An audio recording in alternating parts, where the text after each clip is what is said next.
At the age of 49, I moved in with my mom. Stay tuned for the full story. Hey everybody, Stacy Hesser, your favorite realtor in all Southern Oklahoma, and I'm driving up to Tulsa today, and I really wanted to take this opportunity to talk to you guys about my story. I'm a Gen Xer and I am living with my mom. Why on earth, as an adult, would someone choose to do something like this? Well, multi-generational living is a thing, folks. My reasons might be very different than your reasons, but I really just wanted to share with you my story and maybe help you along the way on things that I've learned. It's something that, I don't know, I feel a little vulnerable. I don't know why, it's just, I feel a little vulnerable sharing all of this stuff with you guys. How did I end up with living with my mom? In January 2020, my dad passed away. So my mom has a fairly large house with a very large shop sitting on a large piece of property, and it's a new house. It was a house that my mom and dad had built together. I think when my dad did it, he did it knowing that he was not going to be around, and it was really important to him to have my mom moved in, for them to be moved into this house. For one person, honestly, it's probably a little bit bigger than what my mom may have built if she had been doing this on her own.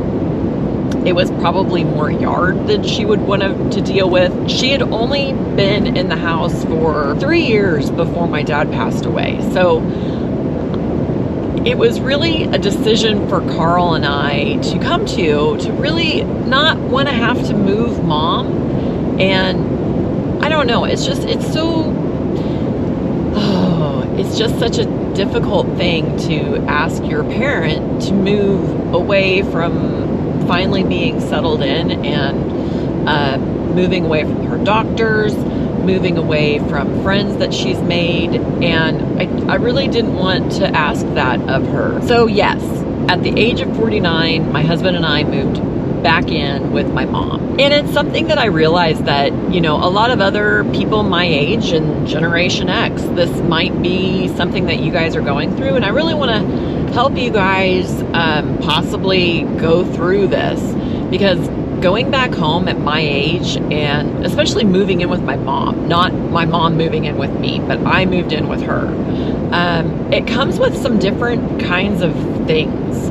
And I just want to possibly give you guys some advice and help you along the way through this process, or, as my brothers have done, have had their adult children move back in with them. So either way, I feel like we are a little bit of a unique generation, or maybe it's just me because I'm at a unique stage in my life where this is a serious reality for us. And what are some things that we really learned along the way of joining households, being an adult, moving in with my mom? When I'm talking about this and moving in with my mom, I want you to also kind of understand that this really does apply for adult children moving back in with you. I've talked with one of my brothers in particular quite heavily about what it's been like for him having his daughter and her husband move in with them. They're in their mid-20s, and unfortunately they're stuck in the situation of not being able to afford their apartment anymore. So really, and I'm sure this is something a lot of you can relate to, the economy out there is just getting harder and harder for those young adults to make it. The things that I'm going to be talking about, like I said, it really does hold true whether it's you moving in with your parents, or your parents moving in with you, or your adult children moving back in with you too. Some basic things about living with your parent, your mom, my mom. Some basic things about me living with my mom. She's still my mom. She still has moments of trying to mom me. And as an adult, a well-established adult, it gets a little hard at times to hold my tongue and just deal with it. Something I've really tried to do on a regular basis is just remind myself, would I rather be right or would I rather be happy? Would I rather her be happy? It's not worth it in most cases to carry on some kind of argument over some stupid, insignificant thing. I'm not a teenager anymore. I can manage my emotions a lot better. I understand that if she's doing something that's upsetting me, I really just need to leave. Just really try to understand those boundaries and understand where you are in life and really understand where she is in life. It's almost like the roles are reversing. She really does lean on me to help her a lot more, which has been an adjustment on my part to learn to be that support system for her. So it's helped a ton being in the house with her so that I can make sure she doesn't get up on a ladder to change the light bulbs, or we're making good dinners regularly, just silly things that you may not even think about. But I knew that my mom, if she was having issues, it was going to take her almost getting into the hospital before she would actually say, oh, I need help, even though she needed help a lot sooner than that. Now stand aside, worthy adversary. 'Tis but a scratch. A scratch? Your arm's off. No, it isn't. Well, what's that then? I've heard worse. You liar. Come on, you pansy. Some issues that have come up being in the house that we're living in is just under 2,000 square foot. And luckily it is a split living situation. So the master bedroom's on one side of the house, the other bedroom and my office are on the other side of the house. So that's super helpful because a big thing in living together like this is privacy. Yoo-hoo! Hello! You just want to be sure that you each kind of have your own living space, because Mom is very set in her ways, as am I. So we both have our favorite things we like to watch on television, just basic things like that. But just try to respect each other's privacy as much as you can and allow each other space. On that note, also have an understanding of boundaries. You're going to want to be able to have some basic boundaries for each other, and oh Lord, just make it so Mom doesn't quite mom as hard. I don't know about you guys, but my mom still tries to feed me and make sure I'm eating good. It's like, mother, stop. She'll especially like to take her leftovers, like if she doesn't eat all of her steak or something, she'll try to give it to Carl. Like, oh, here, you need this, you eat this. And it's like, but anyways, it's turned into a joke now, but we don't need you filling up our plates. Anyways, that's just kind of one of the quirky little things. I don't know about you. I would love to hear your comments on this kind of stuff and just hear what it is that you may be going through if you're in a similar scenario. But same goes for your adult children. Don't do this to them. They don't need you to be their parent really anymore. They're there because they need a place to live. And it sucks. It kind of sucks for everybody that's dealing with this, because you'd rather, I'd rather my dad still be here. I'd rather my mom still have his companionship, but he's not. And that's just not the reality that we're in. Another thing that is pretty important is that you have that space and you have time apart. What we have in our scenario is we actually have an air-conditioned shop. Carl and I have kind of converted part of that into a living room for us, and we have a television mounted in there. So we have our own separate living space, and my mom has her, obviously she just hangs out in the living room of the house. So we were really lucky in that regard that we were able to establish that separation and get some quality time with each other, meaning Carl and I getting some quality time together. And if I need to get away or I need that little breather, I can go out there too. We go bottoms up, we go all the way. Something else that can come up as an issue though is having extra space. I mean, you are basically combining two households together. We actually take up 2 bedrooms and the shop, and then mom basically has the rest of the house. So we got very lucky that we had a lot of space available to be able to move things into. I don't want to feel like we're overstepping mom's space either, but mom's done a lot to cooperate with us and give us space as well. So just space is going to be kind of a big deal in merging household, whether it's physical space for your things or whether it's space from each other. So it's a big deal. The last thing to talk about is conflict resolution. I feel very fortunate where Carl and I are in our lives and where mom is too. We are truly grateful to have this time together and being able to share our lives together.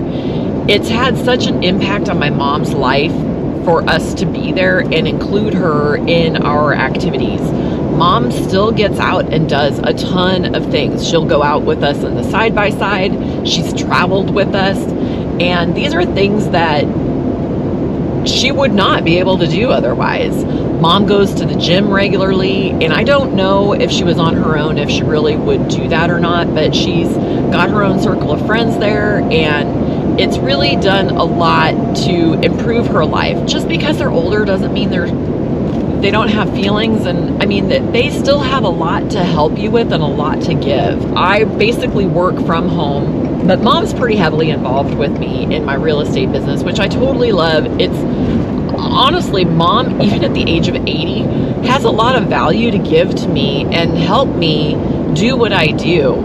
So she drives me around, so that totally gives me time to be able to work while she's driving. I'm sure people think I lost my driver's license or I'm incapable of driving. I'm not sure, because she drives me a lot. And again, I really appreciate this a lot. On the flip side of that, if you're dealing with adult children living with you, it could be different. So you may want to continue instilling responsibility with them and have them pay rent.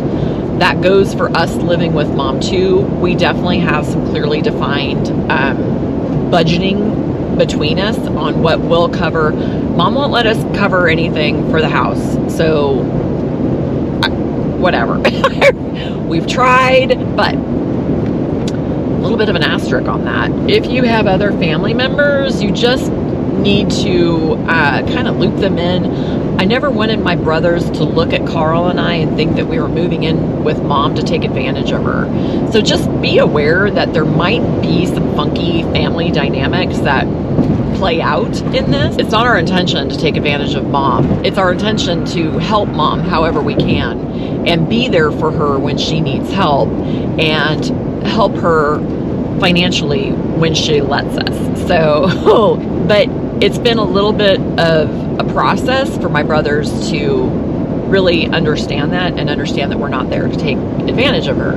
They're not here. One's in Arizona, one's in Alaska, so they don't know. They don't know what they don't know. They're doing a lot better now, but in the beginning, it was a little tricky. But we were all raw from losing dad, and it was just a situation that evolved. When dad passed away, it was not really Carl's and my intention to live with mom the way we have. We thought Carl would probably be, I'd spend a few months getting mom settled, and we would probably be moving on to another project, meaning we would be moving with our fifth wheel wherever we needed to go based on Carl's work. But strangely, it didn't happen. So we were actually with mom for 3 years before Carl got transferred back up to Oklahoma City. Both of us part-time in the fifth wheel, and I spent more time in Ardmore, and we both spend the weekends in Ardmore, so we can be with mom during that time. Really just be respectful. Be respectful of each other's space. Be respectful of each other's emotions. I know this hasn't been easy for mom, and I forget that at times, that she lost her husband and I lost dad, but it's very different for her losing her husband. And I'm just grateful to be on this journey with her and have this time with her and really give back what I can to her to make her life as easy as possible. I'm getting a little emotional, sorry guys. But I'm truly just grateful for all of it. So if you find yourself in this kind of a situation, like I said, okay, I'm regrouping here. I would really love to hear from you. This has been a challenge. This has not been a walk in the park. And if you go into this thinking it's going to be, you're going to be wrong. You're going to be sadly mistaken. There's a lot of adjustments that need to be done on both sides of the house, so to speak. But it really is an adjustment period for everybody, just to learn those boundaries, learn that space. Try not to be just pissy with one another because somebody's getting annoying. It's a lot easier to just explain, hey, I need time to myself. I need some peace and quiet. I need some downtime. I mean, my mom used to, oh my gosh, she used to drive me a little bit crazy because she would just be, I need you to set some time aside in your day for me. And it turned out to be nothing but like 5 minutes. I'm like, Mom, I don't need you. So just be anyways, it's just a learning process. It's just a learning process all the way around to understand that through each other and really verbalize things to one another. So if you only need 5 minutes, just tell me you only need 5 minutes. But if it's something that you really need, it's a bigger project that's going to be an hour, then I can't just drop everything all the time to be able to help you with that. But woo! That was a lot. I think this video went a little longer than I anticipated, but this is such a big subject to me and not something I've shared really with you guys. If you want to hear more about my parents' journey and how they ended up in Oklahoma, I did a previous video. I kind of touched on a few of these topics in that video, but it's a video talking about my retired parents moving from Florida to Oklahoma. So it was really just about their decision to move out of Florida as retirees, which should be the ultimate retirement state, and move to Oklahoma, which isn't a typical retirement state. So if you're interested in watching that video, please be sure to check out that link that I've got. But that's all I've got for you today on my journey in being a 49-year-old moving in with my mom. So I hope you enjoyed this. I hope you guys are having a great day, but until the next time, you guys, bye.